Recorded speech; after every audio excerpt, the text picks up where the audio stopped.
అందరికీ నమస్కారం. ఇప్పుడే అందిన వార్త. సీఎం పదవికి రాజీనామా, కొత్త వ్యక్తికి అవకాశం. ఈ విషయాలన్నీ తెలుసుకునే ముందు వీడియోని పూర్తిగా చూడండి. అప్పుడే మీకు పూర్తిగా అర్థమవుతుంది. అదేవిధంగా చాలా మంది సబ్స్క్రైబ్ చేసుకోకుండా వీడియోని చూస్తున్నారు. దయచేసి సబ్స్క్రైబ్ చేసుకోండి. సబ్స్క్రైబ్ చేసుకోవడం వల్ల నేను చేసే ప్రతి వీడియో అప్డేట్ మీకు ముందుగానే నోటిఫికేషన్ రూపంలో వస్తుంది. అదేవిధంగా లైక్ చేయడం మర్చిపోతున్నారు. దయచేసి లైక్ చేయండి. లైక్ చేయడం వల్ల ఇటువంటి ఇంపార్టెంట్ ఇన్ఫర్మేషన్ చాలా మందికి రీచ్ చేసిన వాళ్ళు అవుతాం. ఇక లేట్ చేయకుండా వీడియోలోకి వెళ్ళిపోదాం. ఢిల్లీ లిక్కర్ స్కామ్ కేసులో సెప్టెంబర్ 13న బెయిల్పై తిహార్ జైలు నుంచి విడుదలైన ఢిల్లీ సీఎం అరవింద్ కేజ్రీవాల్ తాజాగా సంచలన ప్రకటన చేశారు. ఈ కేసులో తనని తాను నిర్దోషిగా నిరూపించుకునేంత వరకు సీఎం పదవిలో ఉండబోనని తెలిపారు. 2 రోజుల్లో తాను సీఎం పదవికి రాజీనామా చేస్తున్నట్లు ప్రకటించడంతో ఒక్కసారిగా ఢిల్లీ రాజకీయం మారిపోయింది. ఆదివారం ఢిల్లీలో ఉన్న ఆప్ కార్యాలయంలో పార్టీ కార్యకర్తలతో మాట్లాడుతూ ఈ ప్రకటన చేశారు.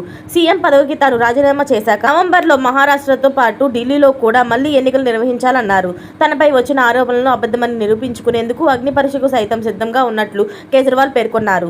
మళ్లీ ఎన్నికలు నిర్వహించేటప్పుడు తన భవిష్యత్ ఏంటో ఓటర్లే నిర్ణయిస్తారని తెలిపారు.